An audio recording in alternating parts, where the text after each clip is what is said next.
നിങ്ങളെ ചോദ്യം ഇതാണ്, എ ബി എന്നീ രണ്ട് വ്യക്തികൾ ഒരു നിശ്ചിത ദൂരം സഞ്ചരിച്ച വേഗതകൾ സ്പീഡ്, അപ്പോൾ എസ് എന്നിടുക, സ്പീഡിൻ്റെ റേഷ്യോ തന്നിട്ടുണ്ട്. എത്രയാ?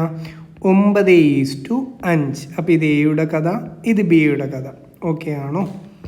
ശരി, നമുക്ക് പിന്നെ സമയങ്ങളുടെ കാര്യങ്ങളൊക്കെ അറിയണ്ടേ. അതിന് മുമ്പ് ഒരു കാര്യം മനസ്സിലാക്കുക.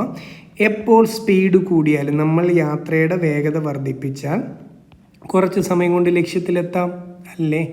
തിരിച്ച് ചിന്തിച്ചേ, എപ്പം സ്പീഡ് കുറഞ്ഞാലും ഒരുപാട് സമയം യാത്രയ്ക്ക് വേണ്ടി എടുക്കും. അപ്പോൾ ഇതിൽ നിന്ന് മനസ്സിലാക്കാം, സ്പീഡും ടൈമും ഇൻവേഴ്സ്ലി റിലേറ്റഡ് ആയിട്ടുള്ള രണ്ട് ക്വാണ്ടിറ്റീസാണ്, വിപരീത അനുപാതത്തിലാണ്. അപ്പോൾ സ്പീഡിൻ്റെ റേഷ്യോ ചോദ്യത്തിൽ തരുമ്പോൾ തന്നെ സമയത്തിൻ്റെ റേഷ്യോ എൻ്റെ കുട്ടികൾക്ക് എഴുതി വെക്കാം. ഈ റേഷ്യോയുടെ ഇൻവേഴ്സ് റേഷ്യോ എടുത്താൽ പോരെ? 9:5 ഇൻവേഴ്സ് റേഷ്യോ എത്രയാ?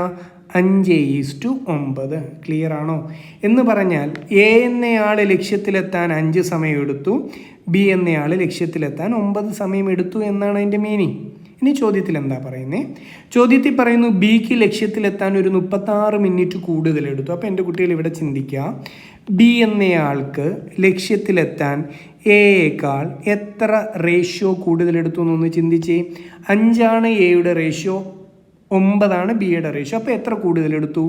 ഒരു 4 റേഷ്യോ ആണ് കൂടുതലെടുത്തത്. ക്ലിയർ ആണോ?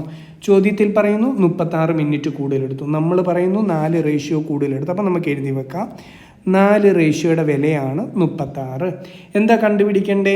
ബി എത്ര സമയം കൊണ്ട് ലക്ഷ്യത്തിലെത്തുന്ന? ബിയുടെ സമയം വേണ്ടി ഇവിടെ കിടപ്പുണ്ട്. എയുടെ സമയം 5, ബിയുടെ സമയം 9.